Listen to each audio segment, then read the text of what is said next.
What's the strangest food you've ever tried, something that made you question the entire culinary world? For me, it was definitely fried tarantulas. I know it sounds crazy, but it's a delicacy in some parts of the world. That's wild. I've had some weird foods in my time, but that takes the cake, or should I say, the spider. Exactly, and it got me thinking, what other unusual foods are out there, and what can we learn from different food cultures? Today, we're going to explore some fascinating food customs and phrases that'll make you a master of culinary English, and we'll start with a few surprising facts. That's right, and by the end of this conversation, you'll learn about the importance of food in different cultures, how to use phrases like in a nutshell and rule of thumb, and why most learners get food idioms completely wrong.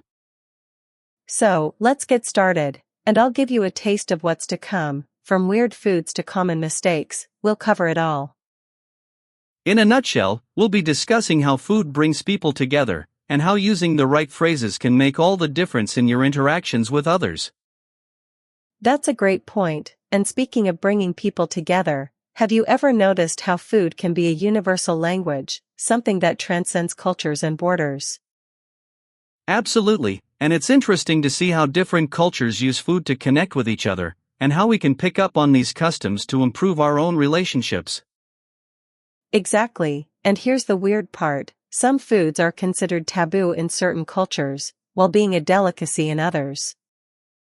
Like the example I gave earlier, fried tarantulas, it's a great illustration of how food can be both fascinating and frightening at the same time.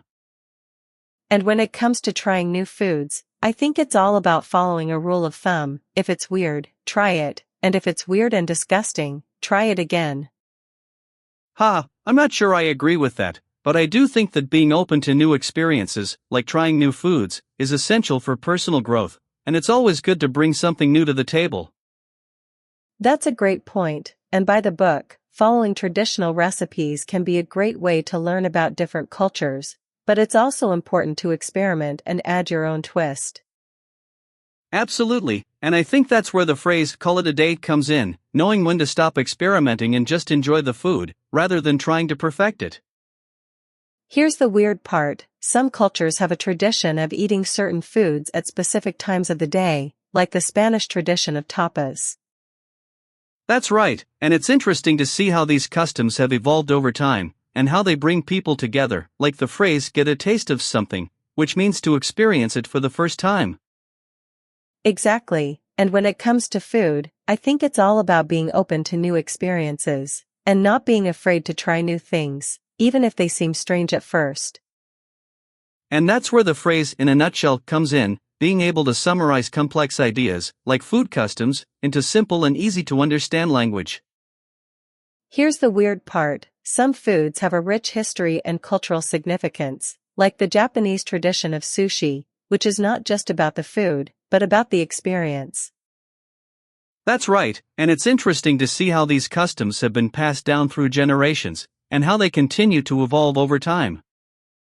And when it comes to food, I think it's all about being respectful of other cultures, and not being afraid to learn from them, and to pick up on their customs. Absolutely, and I think that's where the phrase "rule of thumb" comes in, having a general guideline for how to behave in different situations, like when trying new foods. Exactly, and here's the weird part, some foods are considered aphrodisiacs, like oysters, which are said to have a romantic effect on those who eat them. That's right, and it's interesting to see how different cultures have different beliefs about food and its effects on the body, and how we can learn from these customs. And when it comes to food, I think it's all about being open to new experiences, and not being afraid to try new things, even if they seem strange at first. Absolutely, and I think that's where the phrase "get a taste of something" comes in, being able to experience new things, like foods, and to learn from them. So, to summarize, we've learned about the importance of food in different cultures, and how to use phrases like "in a nutshell" and "rule of thumb" to improve our interactions with others. That's right, and today's challenge is to use one of these phrases in a sentence, and to share it with us in the comments.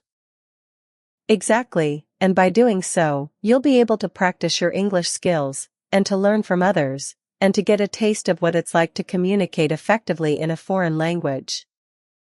If you enjoyed this conversation, subscribe for daily English practice, and join us tomorrow when we'll be discussing a new topic. And tomorrow, we'll be exploring the fascinating world of music and how it can be used to improve our language skills, so be sure to tune in.